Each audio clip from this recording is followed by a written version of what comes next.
Magandang araw po sa inyong lahat mga kababayan at welcome back dito po sa PNR. At ito nga mga kababayan, breaking news. Grabe to, makapanindig balahibong nilabas na. Si former PRRD lang talaga nakakagawa nito. Okay, yan po ang ating alamin at bibigyan ng komento mga kababayan mula po ito kay Pinas News Insider. Nasa description po ang full video link ng video ito. Subscribe na po kayo. At ito nga mga kabayan, dito po sa ating thumbnail, OMG, bangag na. Nako, pinakita na di Duterte. Grabe ito, ginagago taong bayan. Nako, yan mga kabayan ang ating alamin, no? Kasi dito si Speaker Romualdez, no? Dito sa kanyang pamimigay ng ayuda. Okay, bigyan po natin ng reaction yan at okay, at ito ang sinasabi nating bangag na. Okay, dahil po sa proyekto, yung project ni dating Pangulong Duterte ay inangkin nga, no? Ng administrasyong ito. Well, anyway, bigyan po natin ng reaction yan. At ito nga ang pinaka latest na survey ng Pulse Asia.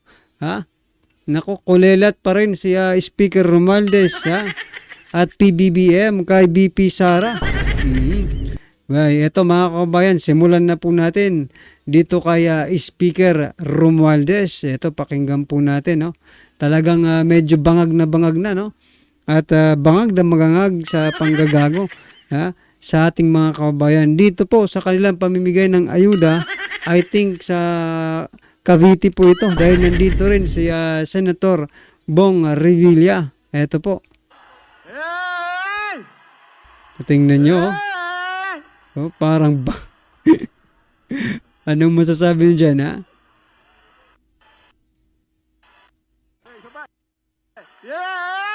Yay! Budoy, Magay!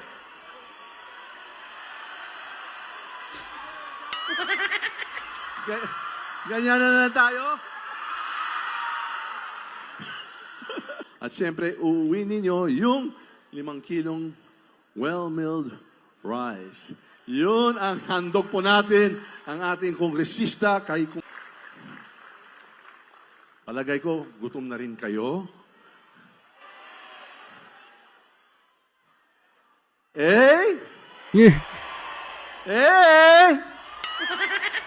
Daanan na lang natin sa ganito. Ako po si Martin Romualdez, leader ng House of Representatives.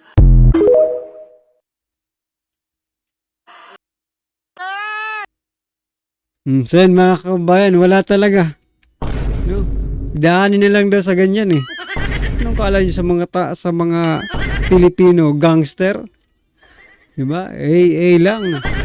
Nako talaga, Speaker Romualdez, mamimigay daw sila ng 5 kilong well-milled rice. Kasi nga binansagan po siyang Mr. Rice, MR, Mr. Rice. Baka dito po galing yung rice, mga kababayan. Pakinggan po natin to. Sa palengke, nung inikot natin yung palengke, sinasabi na, kulang pa. Kulang daw, hindi may shortage, kulang yung supply. Yun pala, yung Speaker of the House, mga kabayan, nagtatrabaho na rin pala sa customs. Tingnan nyo, nandito po siya, di ba dapat in aid of legislation ba itong pagkatrabaho ngayon sa customs? Nako. Or baka inarbor, itong mga tuni-tuniladang bigas, inarbor po. Ito, opinion lang, baka lang naman. Baka inarbor po ni Speaker Romualdez, no? Para ipamigay doon sa kanyang mga pinupuntahang mga lugar, sa kanyang pamimigay ng ayuda. Nako. ang back lang dyan sa nakatago lang. At ngayon nakikita natin, miski sa customs, pinagsasamantala nila yung period.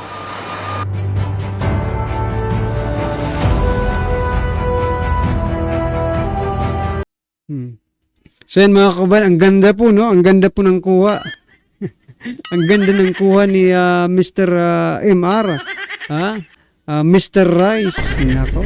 O yan, marami na po siyang ipamimigay na mga bigas sa kanyang pamimigay ng ayuda. Anong masasabi niyo dyan? At ito pa mga kabayan, isa pang bangag, isa pang bangag kung baga, di ba? O, di ba? Ito. O, ito po yung sinasabi kong isa pang bangag. Kasi tingnan nyo wala, sabi po nito ni Sir Chief, walang kokontra. Siya nagpagawa niyan natapos less than 3 years. Oo nga mga kabayan No, credit nila itong bridge na ito, no? I-credit nila sa kanilang administrasyon, sa kanila daw na ito ginawa. Oh. Within 3 years makakagawa kayo ng more than 3 kilometers bridge. Hindi pa nagtatatlong taon mga kababayan. The best ito. Ito ang pinaka the best, no? Na administrasyon kung hindi lang bangag. Wala sige, sa inyo na. So, sa inyo naman natapos no? Ang galing-galing no? Palakpakan po natin. Ito na nga po mga kababayan, si House Speaker Martin Romualdez struggles in trust and approval rating compared to VP Sara Duterte. Yan ang bang sinasabi natin Kahit anong gawin ninyo, kahit anong gawin ninyo dyan sa Kongreso, sa Kamara, na paninira dito kay Vice President Sara Duterte, wala pa rin yung trust and approval rating kahit anong pamimigay nyo. No? Siguro ko, takang-taka ito ngayon si Speaker Romualdez. Ang dami ko nang binigyan ng bigas tinatawag na akong Mr. Rice. No? Ang dami ko nang pinabigyan ng pera. Bakit ganon? Wala pa rin nagtitiwala. At hindi pa rin approve yung aking mga ginagawa. Para sa taong bayan. Ako. Paano magiging approve yan mga kababayan sa taong bayan? Siguro ko 1% lang ang napupunta sa taong bayan. Yung 99%. Diba? Ay opinion lang natin. Baka yung 99% ay napupunta sa bulsa ng mga crooks. Ito po yun mga kababayan, no? I-zoom in natin, Dito po sa performance rating, no? Si BP Sara nakakuha po ng 60. Si Romualdez nakakuha lang po ng 32. Nako. Dito naman po sa trust rating, yung isa kanina performance rating. Ito po yung trust ratings. 61 po si BP Sara at saka si Romualdez 31. Nako. Kulelat na kulelat po ang administrasyon. Si PBBM sa trust rating 50, no?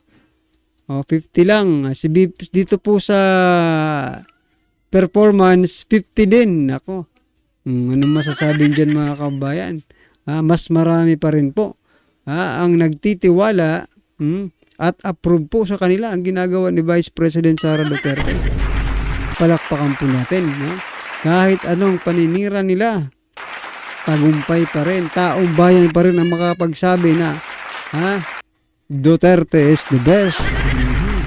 Well, anyway mga kabayan, eto na po, sama-sama, sabay-sabay po natin pakinggan. Panoorin at bigyan ng komento ang video ito. Eto na po.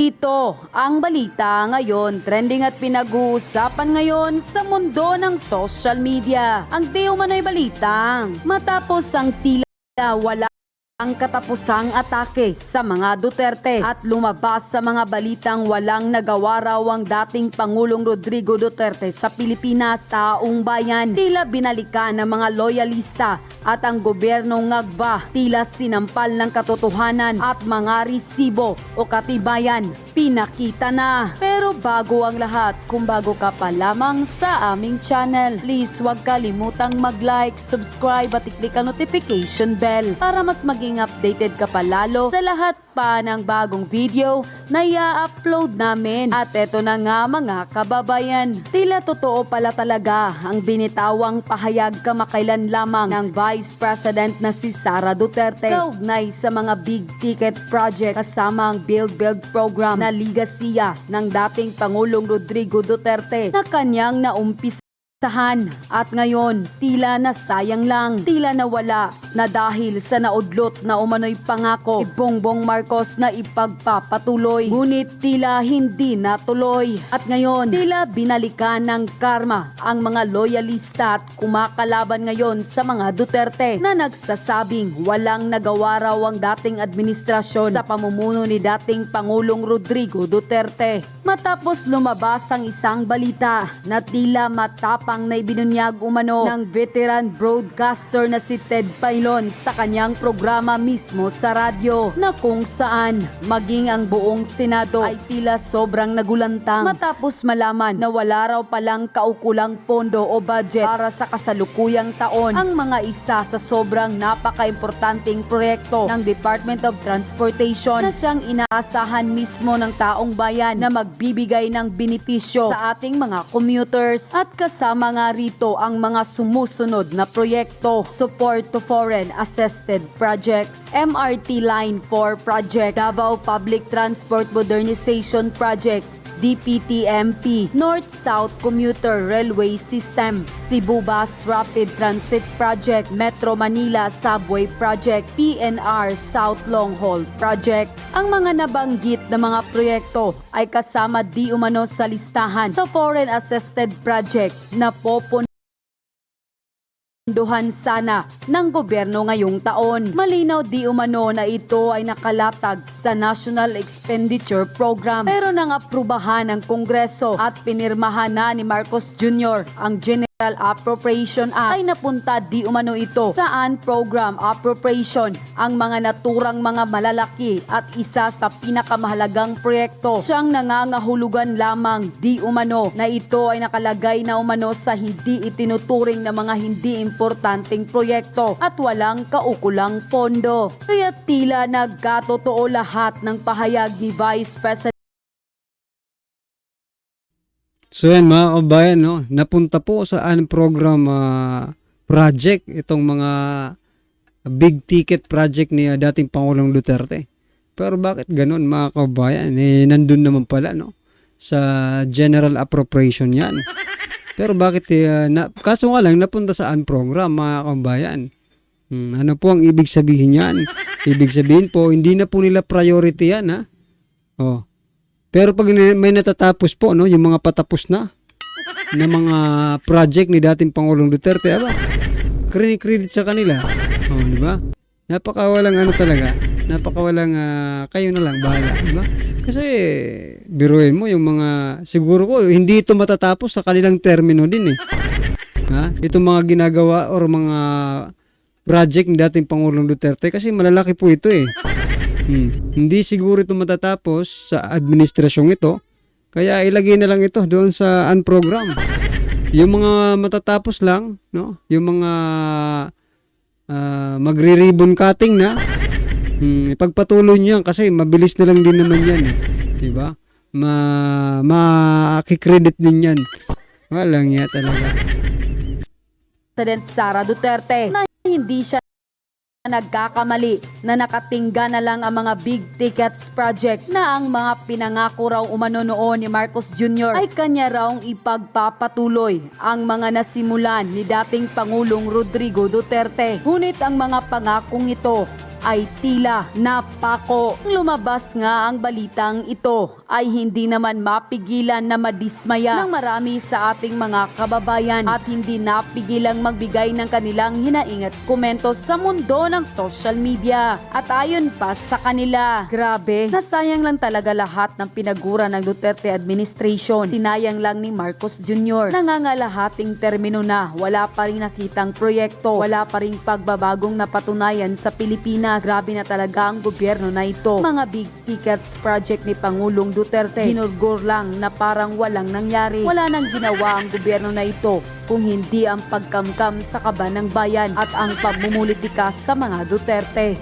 Ang lupit talaga ng Pangulo ngayon. Sobrang napakawi. Kinokontrol lang ng Kongreso. Grabe walang power. Grabe lahat ng biggest project ni Duterte na lusaw na. Walang pagbabago sa panahon na ito. Puro lang pagkamkam ng kaban ng bayan at sobra pangganid sa kapangyarihan. Puro na lang atake sa mga Duterte na hindi naman yan ang tunay na problema ng taong bayan, kundi ang masyado ng mahal na mga bilihin at mas dumadami pa ang naghihirap. Dapat mabalik na talaga ang mga Duterte dahil kung tatagal to, lulugmok tayo sa kahirapan. So yan mga kababayan, yan po ang ilan sa komento ng ating mga kababayan at tama rin po sila. Sayang po yung mga big ticket project ni dating Pangulong Duterte. At saka grabe po yung kanilang yung administrasyon po ito, yung, lalo na po sa Kamara, no? Grabe po yung kanilang paninira, pambabatiko sa mga Duterte. Wherein nakikita po ng ating ibang mga kababayan na ito po ay nagiging diversionary tactics lang, no? For example na lang, dahil busy nga, no, ang ating mga kababayan sa kapapanood ng mga balita patungkol po kay Vice President Sara Duterte, dyan sa Kongreso, dyan sa budget hearing, no? Dyan sa West Philippine Sea kay Alice Go, no, kay Attorney Harry Roque, kay Pastor Kibuloy, no, busy po ang ating mga kababayan dyan sa mga balitang yan. Kaya naman nakakagawa po yung ibang mga lokong politiko, no, ng mga kalokohan nila. Hindi napapansin na yun eh. Hindi na napapansin ng taong bayan kahit yung mainstream media. Malabo nang pansinin yun eh. Like for example, mga kabayan, yung 25 tons of golds na binenta pala. Oh, di ba? Dahil sa sobrang busy ng taong bayan dito sa iba't ibang issue na ipinupukol kay Vice President Sara Duterte, no? Ay hindi na sana mapapansin yun. Kaso nga lang may nag-post. Oh, yan, naibalita rin. Sa wakas. Oh, yung 89 point something billion ng PhilHealth, kumusta na? No, yung flood control projects na umaabot sa mahigit 1 billion piso, no? Ang ginagastos araw-araw, nasaan na? Di ba? Bakit hindi ninyo batikusin din yan? No? Mas malaki yata ang 1 billion kaysa dyan sa pinag-iinteresan ninyong 125 million. Nasa na bang mga utak ng mga inayutak na ito? Ha? Doon sa 125 million talagang gustong-gusto nilang pag-usapan, no? Eh butata naman kasi naglabas na po ang COA ng kanilang audited report, di ba? Oh, pero dito po sa mahigit 1 billion piso ang ginagastos araw-araw, hindi niyo pwedeng pag-usapan diyan sa Kamara. Di ba? Yung 89 point something billion ng PhilHealth, hindi ba ninyo pag-uusapan diyan sa Kamara? Binadali nyo lang yung budget deliberation ng Department of Health. Ayaw nyo sigurong matanong patungkol po dyan sa mga issue na pinupukol dyan sa PhilHealth. Ako mga kababayan, ano man ang inyong reaksyon, opinion patungkol po sa video ito, i-comment lang po sa baba para at least alam po ng ating mga kababayan ang inyong pong opinion. Maraming salamat po.